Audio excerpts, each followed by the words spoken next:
présenter très brièvement Château de Montelon pour ceux qui ne le connaîtraient pas encore, et avant de passer la parole à Inde Sella, qui est artiste, qui vit à Château de Montelon depuis 20 ans, et qui est également, pendant 10 ans, co-directrice artistique à Château de Montelon. Château de Montelon donc, est une association, un lieu de recherche d'art et création, labellisé Atelier et Fabrique internationale artistique, sur la colline en face, le chemin en face de la potentielle carrière de Montelon.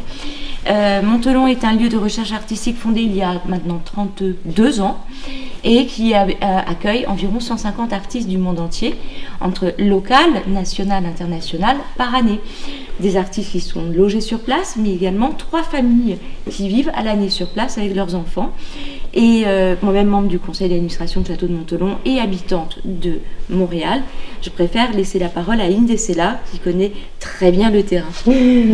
Merci Jeanne. Alors, 30 ans que Montelon existe là sur la colline qui est juste en face de la carrière et qui a été choisi pour avoir un ciel immense et avec un espace pour pouvoir accueillir une silence qui permet à l'artiste de se renouveler. Et cette renouvelation d'une certaine position en tant que quelqu'un qui vient de loin, je vous dis que la France est reconnue pour être une culture qui sait comment reconnaître la valeur de l'artiste. Et ça veut dire beaucoup de choses plus que l'artiste. Mais on sait qu'aujourd'hui, Montelon est soutenu assez pour faire des rénovations, que ça fait 30 ans qu'on travaille pour accéder à cet argent-là, pour rénover ces espaces, pour que l'artiste puisse travailler en paix. Et c'est un peu ironique qu'au même moment qu'on a accédé à ces rénovations, qu'on travaille tout ce temps pour avoir, qu'on est en face d'une telle question qui détruirait la possibilité, en fait, qu'aujourd'hui est soutenu par la DRAC, par la région, par la communauté des communes, par la région.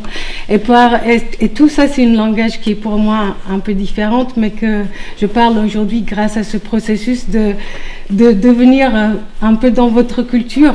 Et cette culture, je vous dis merci à la France d'être un pays qui sait comment prendre à l'avance les choses. Comme là, c'est en anticipation.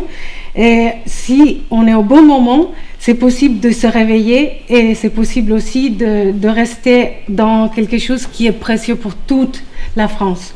Alors Montelon est bon pour toute la France parce que ça représente quelque chose qui est dans les valeurs de la culture, qui n'en a pas ailleurs. Et c'est une Américaine qui vous le dit. Et je souhaiterais aussi ajouter quelque chose pour le château de Montelon. On a observé dans le dossier de l'étude d'Equiom,